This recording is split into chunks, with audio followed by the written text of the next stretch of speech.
Pada tanggal 30 September tahun 1893, Tengku Umar menyatakan sumpah setia kepada Belanda. Sumpah itu ia sampaikan di hadapan Jenderal Detskerkov, gubernur militer Hindia Belanda di Aceh. Pengkhianatan Tengku Umar diikuti oleh 13 panglima dan 250 orang pasukan. Dengan senang hati, Jenderal Detskerkov menerima sumpah setia Tengku Umar. Selanjutnya, Gubernur Van Gien menganugerahkan Tengku Umar dengan gelar Panglima Besar Tengku Johan Pahlawan. Mendengar suaminya berpihak kepada Belanda, Chun Nyak Dien sangat murka. Demikian pula rakyat Aceh dan menjuluki Tengku Umar sebagai seorang pengkhianat. Merdeka, salam sebangsa setanah air bersama channel Sejarah Perjuangan Bangsa dalam kisah siasat Perang Tengku Umar. Sejak tahun 1873, di usia 19 tahun, Tengku Umar telah terlibat perang melawan Belanda. Tengku Umar telah mengalami pahit dan getirnya hidup di tengah peperangan. Terlebih lagi, musuh yang dihadapi memiliki persenjataan yang lengkap, didukung oleh prajurit terlatih dengan jumlah yang besar. Sementara Tengku Umar hanya didukung oleh ratusan pasukan yang tak terlatih, tidak pula memiliki senjata memadai, dan hanya didukung dana yang jauh dari kata cukup. Dengan kondisi yang serba kekurangan tersebut, tentu sulit bagi Tengku Umar untuk memperoleh kemenangan. Pada akhirnya, tepatnya di tahun 1883, Tengku Umar menyatakan berdamai dengan Belanda. Perdamaian ini hanyalah siasat Tengku Umar untuk dapat membangun kembali kekuatannya. Dengan sifat kedermawanannya dan kepemimpinannya yang cukup baik, Tengku Umar dapat mengumpulkan loyalis pendukung Perang Sabil. Setelah merasa cukup, Tengku Umar kembali menyatakan perang kepada Belanda, tepatnya pada tahun 1884. Hampir 10 tahun Tengku Umar kembali melawan Belanda. Selama peperangan, Tengku Umar menyadari banyaknya korban dan besarnya biaya yang harus ditanggung. Prajurit yang telah dibangun kini kembali menyusut kekuatan dan jumlahnya. Persenjataan terasa semakin tertinggal.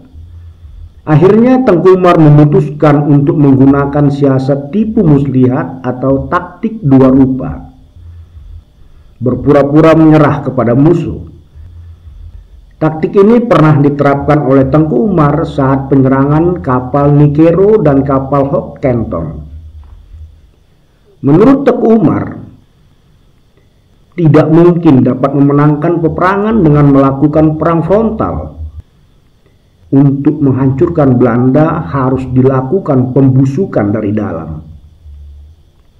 Akhirnya pada tanggal 30 September 1893, Tengku Umar bersama 13 panglima dan 250 orang pasukan menyatakan menyerah kepada Belanda. Bersumpah setia dan bersedia bersekutu dengan Belanda. Sumpah itu diucapkan di hadapan Jenderal Detskerkov, gubernur militer Hindia Belanda di Aceh. Kehadiran Tengku Umar disambut gembira oleh Gubernur Van Gien. Pada tanggal 1 Januari 1894, Tengku Umar diberi gelar Panglima Besar Tengku Johan Pahlawan.